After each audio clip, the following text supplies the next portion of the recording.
Students, कैसे हो आप लोग। आप उम्मीद करता हूँ बहुत अच्छे होंगे। छुट्टियां आ रही है, फुल एंजॉय करने का मूड होगा।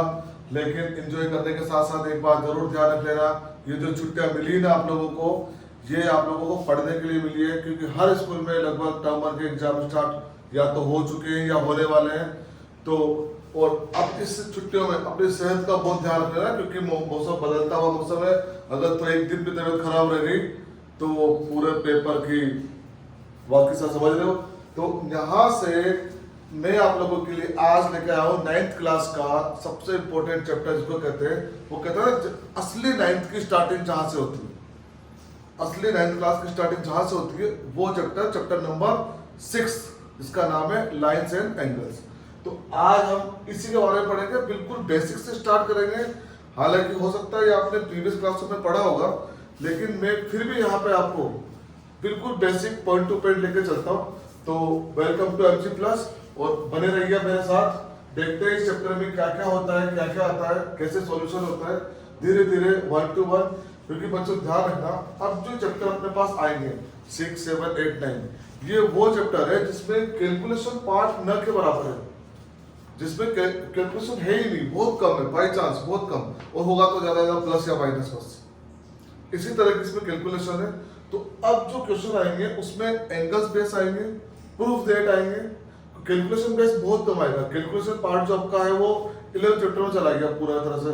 वहां सबसे ज्यादा जो कैलकुलेशन आएगी सबसे ज्यादा आएगी 11 चैप्टर में, सरफेस एरिया एंड वॉल्यूम्स में। तो यहाँ पर हम चैप्टर 6 की स्टार्टिंग करते हैं। इसका नाम ही देख लो क्या है, लाइन्स एंड एंगल्स। मतलब लाइन बनाओ, एंगल बनाओ, और उनसे क्या क्या बनता है वो अपन यहाँ पे देखेंगे, ध्यान रखना। तो स्टार्टिंग से मैं स्टार्ट करता हूँ बेसिक टर्म्स। बेसिक क्या क्या आता है लाइन एंगल में, क्या होते हैं, किस किस टाइप के एंगल होते हैं, आज हमने इतना सा यहाँ पे लिखा है। तो अब यहाँ से स्टार्ट करते हैं। सबसे पहले आता है पॉइंट। सपोज करो मैंने आप लोगों से पूछा, मैंने लिखा ये पॉइंट, ठीक है, ये पॉइंट दिख रहा है, ये पॉइंट मैंने देखा, और मैंने आप लोगों से पूछा कि what will be the square, what will be the area of point, point का एरिया क्या होगा। तो क्या होगा पॉइंट का एरिया, पॉइंट का एरिया होता ही नहीं, कोई फॉर्मूला नहीं है, ये पॉइंट है, पॉइंट का एरिया होता ही नहीं। तो यहां से जो अपनी लाइन स्टार्ट होती है वो कहीं से तो स्टार्ट होगी। तो ये पॉइंट अपना जो है यहाँ पर हमने लगाया, तो बेसिकली इस तरह से आप जो लगा देते हो, यही क्या होता है पॉइंट, ठीक है। यहाँ मैं थोड़ा बड़ा बना दिया ताकि आपको दिख जाए अच्छे से। तो ये क्या होगा पॉइंट। अब इसके बाद आती है नंबर आता है लाइन का। लाइन होती क्या है, क्या होती है लाइन। लाइन एक ऐसी लेंथ होती है जिसे हम दोनों एंड पर एक्सटेंड कर सकते हैं। आप लोगों ने च्युइंगम खाई कभी, च्युइंगम बचपन नहीं करते ऐसा च्युइंगम पकड़ के ऐसे खींचते रहता, लंबे लंबे होती जाती है। तो वही सबसे बड़ी एग्जांपल है लाइन का। जिसने च्युइंगम खाई होगी उसको लाइन बड़ी आसानी से समझ में आएगी। कैसे, दोनों ही एंड, और एंड का पता ये यहाँ पर ऐसे चलेगा, ये जैसे ही एरो लग जाएगा, ये एरो यही शो करता है। ये एरो क्या शो करेगा, ये एरो ये शो करता है कि ये इस डायरेक्शन में जा रहा है, ये इस डायरेक्शन में जा रहा है, दोनों ही अपोजिट डायरेक्शन में। ये एरो ये सेट करता है कि यहाँ पर हम इस लाइन को दोनों एंड से एक्सटेंड कर सकते हैं, बढ़ा सकते हैं, इंक्रीज कर सकते हैं, खींच सकते हैं, जितना चाहे इतना, क्योंकि एरो लग रहा है। अब कई बच्चे बोलते हैं सर यही लाइन होती है, नहीं, लाइन के और भी कई रूप है। अगर आप इस तरह से करते हो तो ये भी लाइन का ही रूप है, ये लाइन जा रही है तो ये भी लाइन का ही एक रूप है ना। आप इस अगर वर्टिकल ले रहे हो तो, और दोनों एंड पर, अगर दोनों एंड पर एरो का साइन शो हो रहा है, it means that will be the line. Clear है। इसको प्रूफ कैसे करेंगे। सपोज करो कहीं पे लिखा हुआ गया A B is a line. तो यहाँ पर A B is a line जो बोला हमने, वो क्या होगा कि जैसे ये बी, ए बी को अगर लाइन शो करना है तो ए बी को लाइन शो कैसे करेंगे कि ए बी के ऊपर इस तरह का एरो का साइन बना दें। जब ए बी के ऊपर इस तरह से एरो का साइन बना दिया तो क्या शो होता है कि ए बी क्या है, एक लाइन है। क्लियर है, ए बी क्या होगी, एक लाइन है। जैसे ही एरो का साइन बना दिया दोनों एंड पर, एक तो ए बी क्या होगी, लाइन। क्लियर बात समझ में आई। लाइन को हम दोनों एंड से एक्सटेंड कर सकते हैं। क्लियर? फिर भी अगर नहीं आए तो आज ही च्युइंगम लेना, उसको चबाना, बाहर निकालना, ऐसा खींचना, लाइन समझ में आ जाएगी। ठीक। दूसरा लाइन सेगमेंट। सेगमेंट इसी लाइन का एक पार्ट। सेगमेंट क्या होता है? सेगमेंट आप लोगों ने साइंस में भी एक वर्ड सुना होगा, सेगमेंट। सेगमेंट क्या होता है? Segment is a part of line, line का एक छोटा सा हिस्सा। कंस्ट्रक्शन के चैप्टर में आपने देखा होगा, 7th 8th क्लास में आता है, वहां पे एक लाइन लिखी हुई आती है, draw a line segment 4.5, draw a line segment 5 centimetre. इसका मतलब क्या होता है? जो हमारा स्केल होता है, जैसे उसमें फिक्स पॉइंट है 1 से लेकर 15 सेंटीमीटर छोटे वाले स्केल में, तो वो क्या होगा? ओनली 15 सेंटीमीटर तक हम उससे एक बार में खींच सकते हैं। जितना बड़ा लेंस होगा, स्केल जो स्केल होगा 30 सेंटीमीटर का है तो 30 सेंटीमीटर उसमें ड्रॉ कर सकते हैं। तो यहाँ पर ये जो लाइन है, जैसे सपोज करो एक लाइन मैंने इसे ड्रॉ कर दी, अब इसका एक पार्ट मैंने यहां से काट लिया, कट कर दिया पार्ट को, ये पार्ट को मैंने क्या कर दिया? कट कर दिया, पार्ट को कट कर दिया।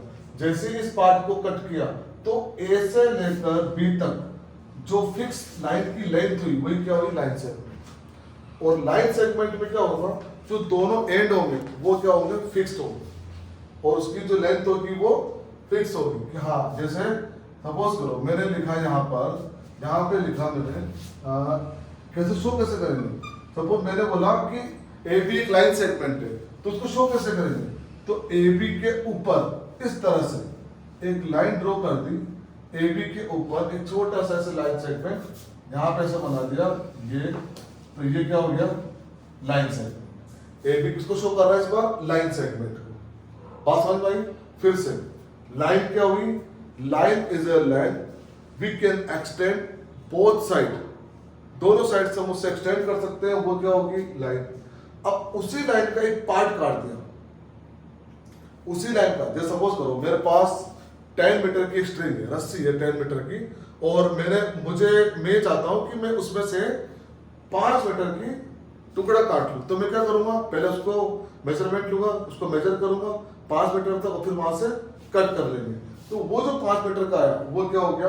Line segment. तो लाइन सेगमेंट एक फिक्स होता है। उसके बाद आता है रे। रे रे को समझना बहुत आसान है, रे को समझना बहुत ही आसान है। क्या हुआ? अभी कोरोना के टाइम लॉकडाउन में सबने रामायण देखी होगी, देखी समझे रामायण? तो और रामायण में राम और रावण का युद्ध भी देखा होगा, ठीक है? उस युद्ध में आप लोगों ने देखा होगा कि एक जना यहाँ खड़ा हुआ है और इस तरह से तीर चला रहा है, फिर एक जना खड़ा हुआ है इधर तीर चला रहा है। तो आप एक ध्यान रखना कि एक बात समझना, एक फ्रॉम ए फिक्स पॉइंट, एक ही पॉइंट से एक ही डायरेक्शन पर जब एक लेंथ जा रही है, सिर्फ एक ही डायरेक्शन सेम रहेगी।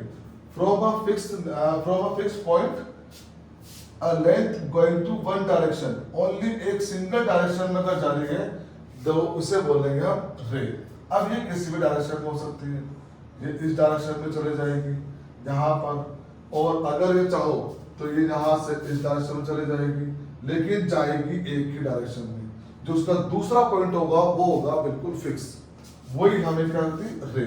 जिसके एक कोने पर तो एरो का साइन हो, एरो आपने देखा होगा उसमें कि कोने पर इस तरह का साइन होता है, एक पे तो एरो का साइन हो और एक जगह फिक्स हो, तो वो क्या हो जाती है? रे। और इसे शो कैसे करते हैं? सपोज करो कहीं पे लिखा हुआ गया ए बी इज अ रे, तो उसे शो कैसे करेंगे? तो उसे शो कैसे करेंगे कि यहाँ पर लिखा हमने ए बी, और इसके ऊपर एक साइड पर एरो लगाया, एक साइड फिक्स कर दिया, एक साइड पर एरो लगाया, एक साइड फिक्स कर दिया, तो ये क्या हो गया? रे। बात समझ में आई? फिर से लाइन क्या होगी? लाइन एक ऐसी लेंथ जिसको दोनों एंड से एक्सटेंड कर सकते हैं, ठीक? अगर उसका एक फिक्स पॉइंट हम काट लेते हैं, फिक्स लेंथ अगर काट लेते हैं तो वो क्या हो जाती है? Line segment. क्लियर है? उसके बाद जो लाइन के दोनों एंड है, दोनों एंड पर जो एरो होता है, उस एक को हमने कट कर दिया, एरो को जब एक पे कट कर दिया तो एक ही बचा, एक पॉइंट फिक्स हो गया। अब लाइन सिर्फ एक ही डायरेक्शन में जाएगी, तो ये क्या होगी? अपने पास रे। तो हम यहाँ पे लिख सकते हैं लाइन के क्या है? यहाँ पर बोथ एंड, है ना, both end we can extend, दोनों एंड को एक्सटेंड कर सकते हैं। लाइन सेगमेंट में क्या होता है, बोथ एंड फिक्स्ड पॉइंट, दोनों पॉइंट जो कि हम फिक्स होंगे, जहां पर वन पॉइंट फिक्स होगा और एक साइड पर कितना भी एक्सटेंड कर सकते हैं, सिर्फ सिंगल डायरेक्शन में। ठीक, एक अपने कभी कभी ये देखने को मिलता है कोलिनियर पॉइंट। कोलिनियर पॉइंट क्या होता है, जैसे मैंने ड्रॉ करी एक लाइन, जहां पर एक लाइन ड्रॉ होगी ये इस तरह से। अब इस लाइन पर अगर 3 पॉइंट है एक ही लाइन पर, कैसे, ये ए हो गया, ये बी हो गया, ये सी हो गया। एक ही पॉइंट पर अगर 3 पॉइंट, एक ही लाइन पर अगर 3 पॉइंट है तो उसे क्या बोलते हैं, कोलिनियर पॉइंट, जिनका एरिया क्या हो जाएगा, 0। और ये हो गया कोलिनियर। सपोज करो अगर कुछ पॉइंट ऐसे 3 पॉइंट है, ये ए, ये बी, ये, तो ये क्या हो जाएगा, non collinear. This is collinear point and this one is non collinear point. Clear? यहां से ये था अपना लाइन सेगमेंट, रे और कोलिनियर पॉइंट का इंट्रोडक्शन। सिंपल है, 1 मार्क्स से कभी भी पूछ सकते हैं कि what is the find of रे, तो रे का साइन ये होता है, लाइन सेगमेंट का साइन इस तरह से, लाइन का साइन ये। ठीक है, अब हम देखते हैं क्लासिफिकेशन ऑफ एंगल्स। एंगल का क्लासिफिकेशन क्या होता है, कैसे क्लासिफिकेशन करते हैं एंगल से। तो सबसे पहले मैं एक्यूट एंगल को बताना चाहूंगा। सबसे पहले एक्यूट एंगल। तो यहां पर एक गेम खेलते हैं। ठीक है, गेम कैसा होगा, जैसे तुमने बॉडी बिल्डर को देखा, कभी बॉडी बिल्डर को बॉडी दिखाते हुए देखा, तो उसकी जो बॉडी दिखती है वो किस शेप पे दिखता है, वो देखना एक बार, अपनी बॉडी दिखाना एक बार। जैसे ही तुम किसी को बॉडी बताते हो, देख मेरी बॉडी कितनी शानदार, तो जैसे तुम किसी को बॉडी बताओगे वो बनाएगा कौन सा angle, acute angle. This one, ये क्या हो गया, एक्यूट एंगल। उसके बाद थोड़ा सा मूव किया, किस पर आ गया वो, राइट एंगल पर। तो एक्यूट एंगल क्या होगा, एक्यूट एंगल होगा 0 to 89 डिग्री। 0 से आगे चला, 0 to 89 डिग्री पर एक्यूट एंगल अपना एंड हो जाता है, 0 to 89। अब जैसे ही 90 की तरफ मूव करेगा, तो ये जो एंगल बनाएगा ये कितने डिग्री का होता है, 90 डिग्री का। 89 से जस्ट आगे, एक कदम आगे, जैसे एक कदम आगे चला तो ये एंगल कितने का बन गया, 90 डिग्री का। और आप लोगों को बता दूं मैं कि जो 90 डिग्री एंगल है, जिसे राइट एंगल बोलते हैं, वो इस तरह से शो होता है। कभी कभी उस पर ऐसे 90 डिग्री लिखा हुआ नहीं आता, कभी कभी क्या जनरली लिखा हुआ नहीं आता, बस ये बॉक्स की शो करता है कि ये 90 डिग्री का एंगल है। 90 डिग्री के बाद आते हैं ऑब्ट्यूस एंगल पर। ऑब्ट्यूस एंगल क्या होगा, थोड़ा सा अपने हैंड को थोड़ा और मूव करो, और आप लोग देख पा रहे होंगे इस तरह से डायरेक्शन चल रही है, इस तरह से। ये कौन सा एंगल हो गया, ये हो गया ऑब्ट्यूस एंगल। अब ऑब्ट्यूस एंगल कहां से कहां तक, ऑब्ट्यूस एंगल 90 पर तो हो गया राइट एंगल, तो 90 से लेकर 179 तक, 91 से लेकर 179 तक, ये कौन सा एंगल हो गया, obtuse angle. Clear, obtuse angle हो गया। ये आता है अपने क्वेश्चन में, आएगा बीच बीच में, और ऑब्जेक्टिव में इस तरह के क्वेश्चन पूछ सकते हो कि ऑब्ट्यूस एंगल 91 से लेकर 179 तक।